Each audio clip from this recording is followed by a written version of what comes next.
Welcome to Real Flix Reviews, like a book club for people who hate reading. This month they're doing grab bags, so James picked the movie Kids. We also did episode 1 of Six Pilot. Feet Under, and we bring you movie news. This week we have Jonathan Charney, James Stevens, and Hello. Ryan Preston.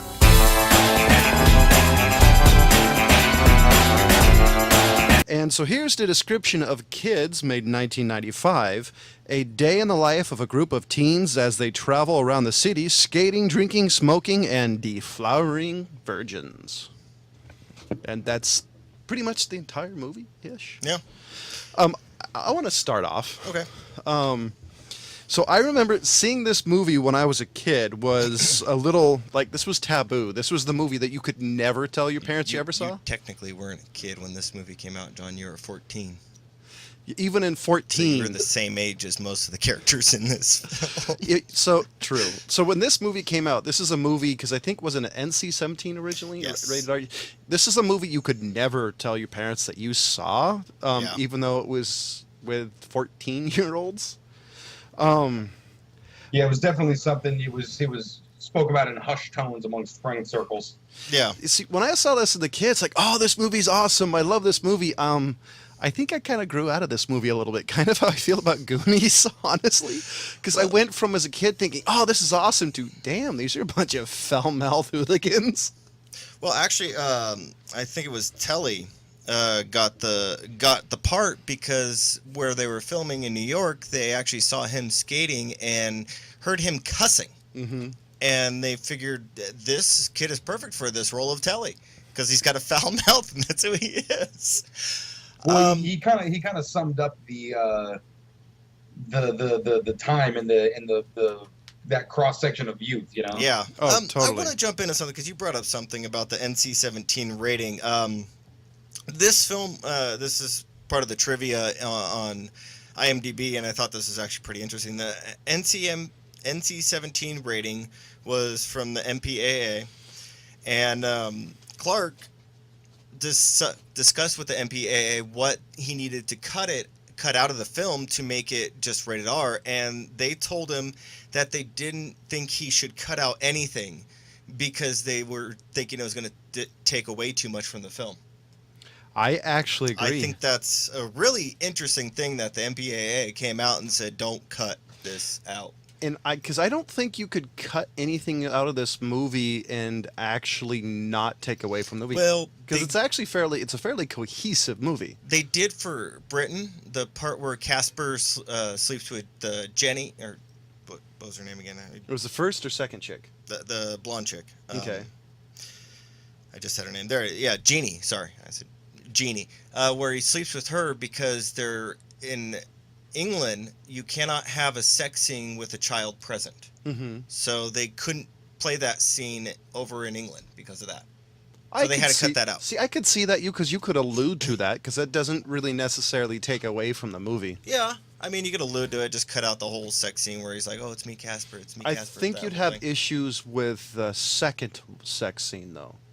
Because I think that's part of the. I think that's a little bit more important to the party. Are you talking about where Telly has sex with the girl in the bedroom? Yeah. Oh. See, I don't think you could take away that. I don't think you could remove that scene as much, because I think it shows to his lack of morality and his kind of doesn't care about the girl as much. Yeah. But I want to jump in on something. I mean, this is definitely a timepiece film. Oh, hell yeah. I think that this sums up pretty much what it was to be a teenager in the 90s at this time. I mean, Ryan will jump on board with me. This is pretty much every day of our summer and pretty much 4 or 5 days out of our school year a week. Yeah, looking back on it, it's kind of disturbing how much of this movie I related to. Yeah, I mean, the kids, you may be thinking those young kids that were there smoking and drinking, maybe, just kind of not normal. No, that was normal. That was literally normal. I was one of those kids. I would honestly say I think that was pretty normal for almost every generation at some point, except maybe the kids today. I think it is still a little bit for today, but not as blatant because I mean the smoking thing has gone down. I mean where she's smoking with her child and breastfeeding. I would say the fact at least the kids, because nowadays everything's on camera. When we were kids and young and older, you would get away with everything because, well, for example, the store where you stole all the 40s, there was no cameras in like quickie style places. Yeah, true. Yeah, there's definitely a lot less we had to worry about back in the day, that's for sure. But I mean, but as far as the angst, all the hormones, the sex obsessed conversations, you know, the doing terrible shit without really knowing why necessarily. Yeah. Just because it was kind of the thing to do, it was what you sort of grew up around. These kids were definitely products of their environment. Yeah, especially being New York City too. Yeah, well, this transfers over to the West you're Coast. You're sort of raised by your friends, you know. And this is a little bit of a sidebar. I completely forgot Rosario Dawson was in this movie. This was, I think, one of her first roles, actually. Yeah, I mean, because that was kind of like, I saw that the first scene when they were talking about, you know, having sex. I'm like, holy crap. I had, like, wow, this is that really shocked me. It's like, I completely forgot she was in this movie. Yeah. Now, the other thing I wanted to bring up, I mean, like, this is, like, if you look at how the 90s were at this time, I mean, now it kind of seems commonplace for everybody to be using condoms and knows about AIDS and all this shit. No, this is like on TV. There are movies at the time where Magic Johnson was before the movie talking about AIDS and how easy it was to get. I mean, you still had the commercial, this is your brain on drugs crap. You know, and I mean... Yeah, never worked, by the way. Thanks. Yeah, for... Nancy Frank. Yeah. But, I mean, conversations at the parties, that was so amazingly spot on. And one of the things that they say is that there was an extra that was interviewed after this film, and they said that all the party scenes were unscripted. What they did was they just let the kids be the kids, and they started smoking and drinking and doing drugs while they were on film, and they just filmed it. Oh, yeah. I mean, that, like, really sums it up of, like, how it was at the time. Because, I mean, I swear I've had those conversations at parties. And you couldn't script anything like that because, especially that time, nobody really knew what a kid would do. I mean, it's not like kids really talk to adults. I would add especially about the AIDS conversation back in the early 90s, like mid-90s, even in 95. It was very big, like James said, to have characters with AIDS. There was a particular TV show that was the first TV show I remember had a recurring character that had AIDS. Which one was that? I don't remember. All I remember is there was a character named Corky that had. Shoot, I know what you're talking about now. That he was an ancillary character, but he had AIDS. Yeah. And it was one of the very few TV shows that did, and it was even for the time, it was a little risque. So this is just want to let you know as far as the era this was in, because this was really big for the time, especially with a kids movie and discussing sex and AIDS, and this was a pretty heavy movie for the time. I wanted to throw out, because there may be people watching this film now that are younger generation, there was no law enforced curfew. Let's put that out there. There was no law enforced curfew until later on when they came up with the 10 o'clock curfew. Wasn't that like 98 or something? Like that. Life Goes On. Thank you. Life Goes on. It's a TV show I was talking about. Under 12, Ryan would back me up on this. I don't think John lived in an area where they could really enforce this, but when you're under 12, the street lights come on, you come home. After 13 or 14, it's game on. Like a little background on James and Ryan. Ryan lives near or in Los Angeles. James is from Los Angeles. Yeah, I lived down there when I was younger. I grew up in the middle of nowhere. Yeah. So the only thing you had to worry about was bear attacks and mountain lions. Yeah. So there's a little bit of cultural difference here in growing up. Yeah. So I mean, but the even the skater fights, I remember getting in some of those back in the day. But we didn't do the whole everybody beats on one dude thing. That must be a East Coast thing. Pansies.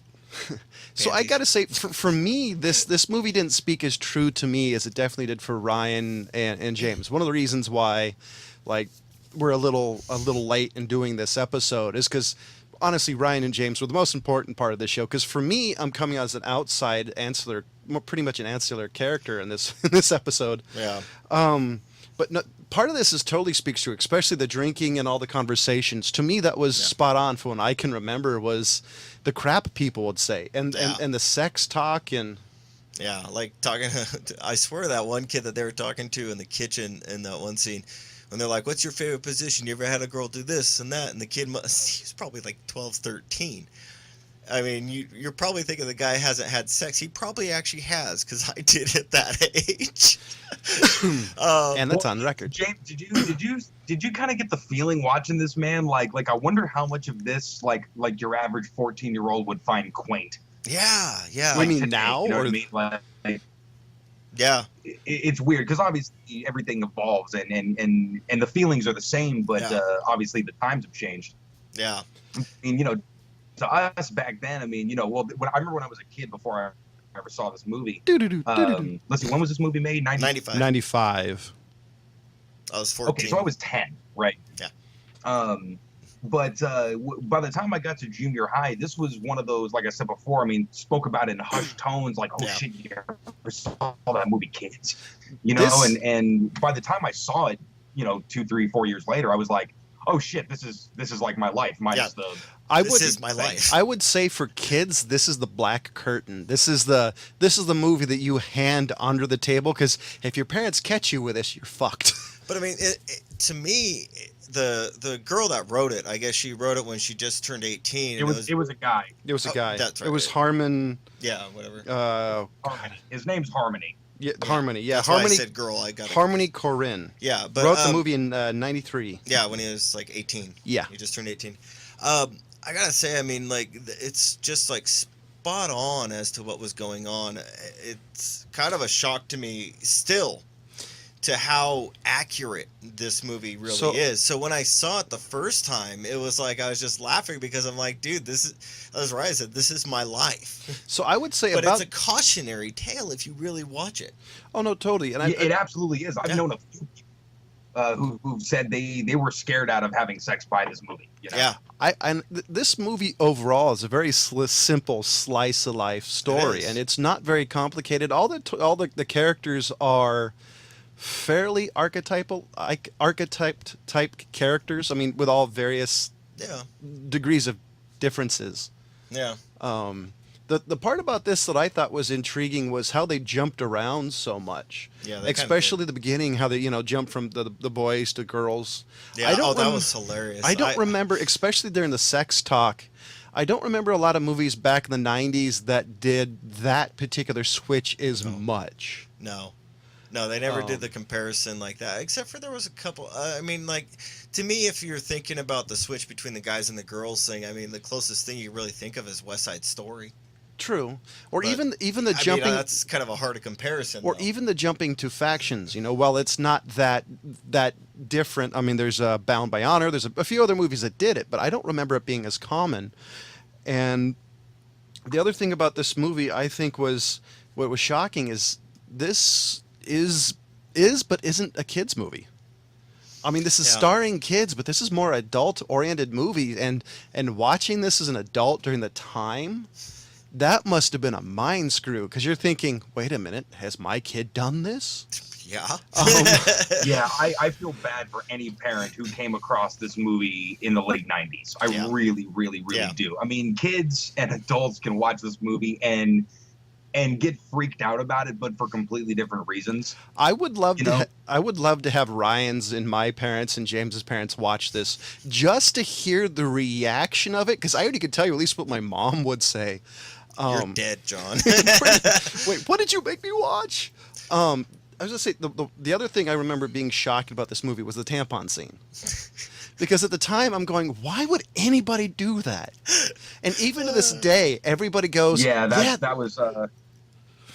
Even to the day, everybody who's seen that movie, it's like, yeah, that fucking scene. That's one that always kind of sticks out in everyone's mind. There's that. I mean, there's that. And this movie is not devoid of its cringeworthy moments. Yeah, I mean, is there anybody else in the world who doesn't turn the sound off watching that opening scene? Jeez. I would say the other part that stands out is that black guy going through the subway going, I got no legs. Yeah. By the way, I've actually been in, out and about and had people say that. I'm going, I don't know whether to high five the person or go, "You poor soul." I mean, because you're kind of on the line going, "I wonder if I'm the only person who gets where that sick bastard got that from." Yeah. I do think you have to be of a certain bent, though, for this movie. But I think, as far as I'm concerned, any kid who grew up as a preteen or teenager in the 90s who hasn't seen this film is missing out. Because it's really, like John said, it's a slice of life.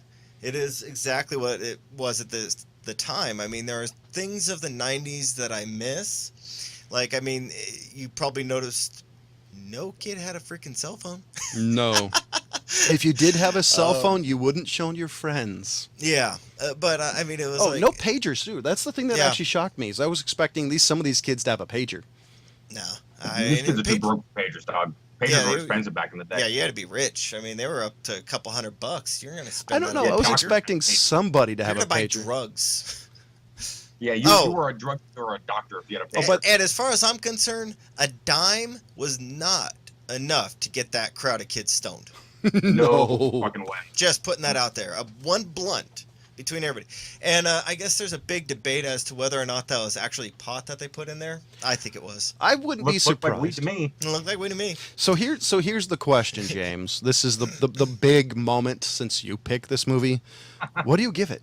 You know, for what it is, and I look at it now as a cautionary tale instead of something that I'm like, oh, that was my life. You know, I think for what it is, I think this is a spot-on movie. Could not be done any better by anybody else. I got to give it a 5 out of 5 because it is spot on to what it was like to be a teenager in the 90s. Ryan, what do you give it? Ryan. Mark calling Orson. Mark calling Orson. Did we lose you already, Ryan? I guess John's going. Oh yeah, we lost him. So I keep thinking of what I would give this movie, and yeah, it's kind of hard, James, because I'll be completely honest, my first reaction was 4 or 3, right? I was thinking 2.5, and here's my reason why. Because I definitely aged way out of this movie. I went from loving the movie as a kid, thinking, dude, awesome, to being a bunch of foul-mouthed hooligans. If these are my kids, you know, so... But you were that kid. I know you at that time. You were a foul-mouthed bastard. Well, I don't disagree. So this is kind of where this goes from my natural reaction and kind of my movie reviewer hat goes in. Because as a civilian, if you want to go that far, I would have given it a 2.5. No, I get it. But there's a couple of things that James brought my attention in. Is one, this is a slice of life. This is a part of time that will never repeat. Yep. It's kind of like watching Empire Records, for example. It's a part in history, at least my history, that will never go different. So for all that, as much as it pains me to do, I got to give this movie a 4 out of 5. Wow. Basic on the fact because... I don't think they could have done anything better explaining what it was like to be a kid. Yep. I mean, part of this doesn't fit to me because I was never a city kid, but there are parts of this that are like, ooh, they should never have shown that. You're breaking the code. Well, there was quite a bit of stuff in there that actually happened after I'd moved out of the city, though. I gotta say, I mean, it still was what life was like to be around teenagers of your own mindset at the time. Anyways, yeah. Ryan? I've always kind of dug the day in the life kind of movies. You know what I mean? Yeah. Clerks, American Graffiti, that kind of shit. This one took it to a really real place. Yeah. I would probably say it was one of the most real movies at that time. And even watching it. Sorry, what was that? I would say this is probably one of the more real movies made. Like the actual slice of life that was like, this could have been reality television. Yeah. I mean, you know. Like true reality TV. For getting that style of patter between dumbass young people down. I mean, that's not an easy thing to write. Oh no, that's why I think it may sound simple and dumb, but that's clever good writing. Yeah, I think most of this movie was. The casting was really good for $1.5 million, which this movie was. But will it be classified as an indie movie back then, or was this a high budget? Indie. I think we lost him again. Ryan? We keep losing you. So what do you give this movie, Ryan? You keep going in and out a little bit.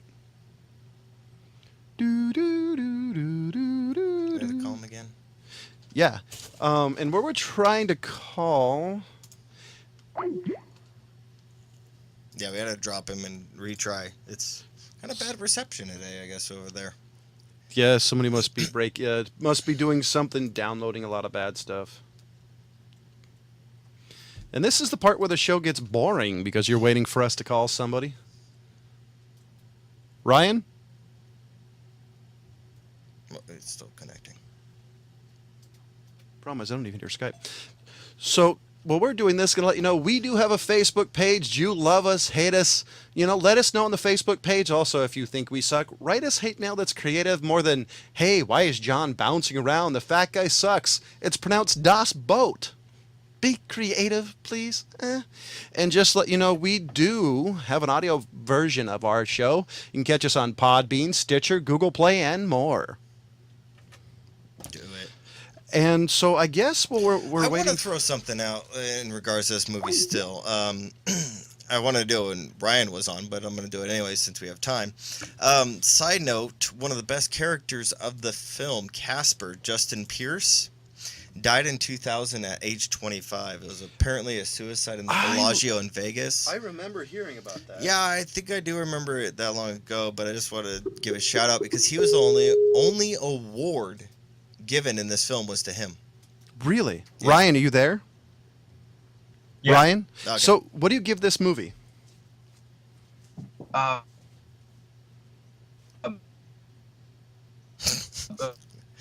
You're breaking up, Ryan. Hello? Nope, still. Sorry, man, you're breaking up.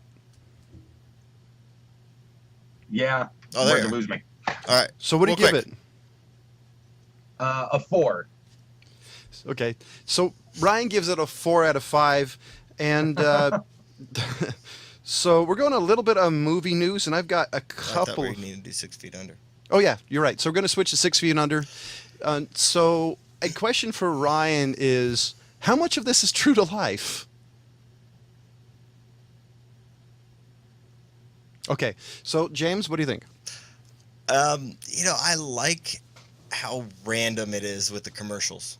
Yes, I love the commercials. That's why I was hoping Ryan wasn't going to have any issues, because I'm wondering, is there like a mortician channel where they have all these random products that nobody knows about? Because this is like, because that was I think it's got to be. because that was my favorite thing about the movie RoboCop. Was all the strange product stuff they were having. Yeah. And I always wondered about this movie. Oh, we got Ryan call. You mean TV show? Yeah, excuse me. So Ryan, are you there? Yeah, I'm here. So we're talking about 6 Feet Under, and my question before we lose you is, how much of this movie this TV show is true to life? Remarkably, most of it. So it's like this. Seriously, take away the story and all of the technical shit. They kind of nailed. Wow.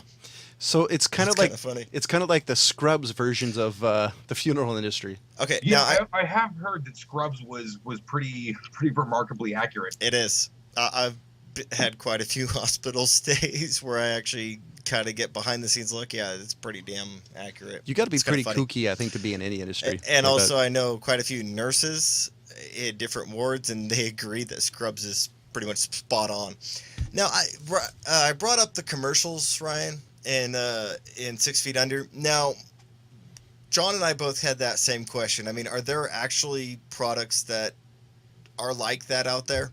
Yes. And Yes, do there they is. have the same slogans? There's probably 300 different embalming chemicals, and each one of them is to the specific embalmer's specifications and likes. Huh. It's a That's real cool. trial and error kind of thing. Is there- Like with guns. I mean, anybody who owns one gun knows how much different the ammo gets for that one gun. Yeah. So But the same thing is true, and they advertise not like commercials, but damn. you'll Damn. get stuff like, the number one rated body bag in America. You're like, really? Who gives a shit? See, I want to see commercials for this stuff. I Yeah. want to hear like Bob's House of Embalming Fluids. We're great for you. Something just kooky Dude, and random. The way that they actually advertise to the industry is like that. It's kind of funny. That is pretty funny. So I liked the TV show. Unfortunately, we're gonna have to talk about this pretty fast. Yeah. I thought it was pretty entertaining. I don't know if it was enough for me to switch to watching like the second or third episode, but this was it Michael C. Hall in this TV Yes. show? Because Dexter. he looked really young in this He movie. was really young. This was The TV show, excuse me. Oh, okay. This went on for 6 seasons, so this is like almost 8 years before Dexter. I love. By the think- way, I loved how the dad died. Yeah. I was like, hey, at least he doesn't have to leave the vehicle. He's ready for delivery.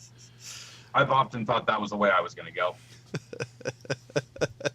Driving a hearse or a raper van. Yeah. I mean, really, the hearse specifically, because I felt that would be the most ironic. Was actually the besides Fat Kid Rules the World, it was one of the greatest opening scenes ever. Hey, I'm not smoking. Thwap. And so we're going to switch off to the movie news just because I want to get at least this in. And this is probably the worst thing, in my opinion, known to man when it comes to movie news. Melissa McCarthy on Ghostbusters sequels. I would do 102 more of these movies. I don't want her ever to touch Ghostbusters ever, ever, ever, ever again. I refuse to see it because if it's not the originals, it's not Ghostbusters. My big issue is I finally saw a trailer for it. I've been trying to stay away from all the trailers of these things because it's just going to make me mad. And they finally had one in a movie I was watching. Don't bring the Pillsbury. Why would you do the Pillsbury Doughboy? You mean the State Puff Marshmallow Man? Yes. It's basically the same thing. This is kind of, I think this is basically a reboot of a franchise. The thing I don't understand is... Don't touch it. Don't do it.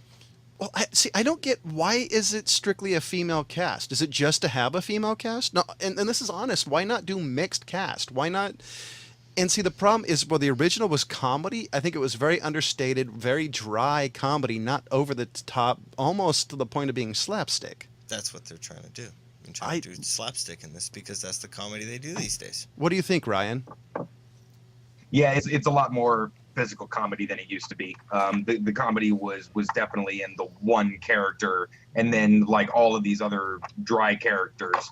It seemed like Bill Murray's character in the first one was the only one that saw how ridiculously funny it all was. Yeah. Everyone else was playing it serious.